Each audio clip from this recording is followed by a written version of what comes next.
कांग्रेस नेता राहुल गांधी जब से अमेरिका गए ऐसा एक दिन नहीं बीता जब उनके बयान से उनके वहां किसी कार्यक्रम के मंच पर पहुंचने से विवाद ना हुआ हो। राहुल गांधी का विदेश दौरा पूरा हो चुका है, लेकिन बयानों से शुरू हुआ बखेड़ा अभी तक खत्म नहीं हुआ है। चूंकि बीजेपी जहां राहुल गांधी पर निशाना साध रही है, तो वहीं कांग्रेस और इंडिया गठबंधन के नेताओं का पलटवार भी भारतीय जनता पार्टी के बयानों पर लगातार जारी है। कि राहुल गांधी को भारत में कोई यूनिवर्सिटी बुलाती नहीं।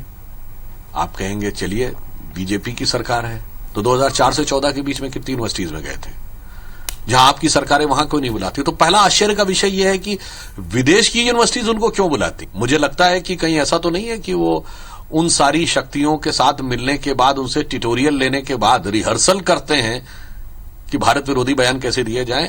ऐसे राहुल गांधी जी की असली फितरत और असली सियासत जनता को समझ में आ रही है कि भारतीय जनता पार्टी का एक ही मुद्दा है।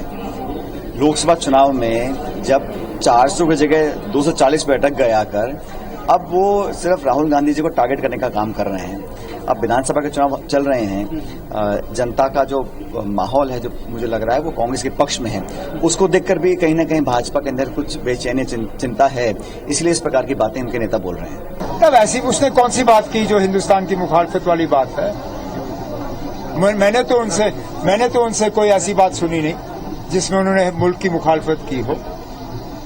उन्होंने जो बातें की, मुल्क के हक की बात की, मुल्क के हित की बात की।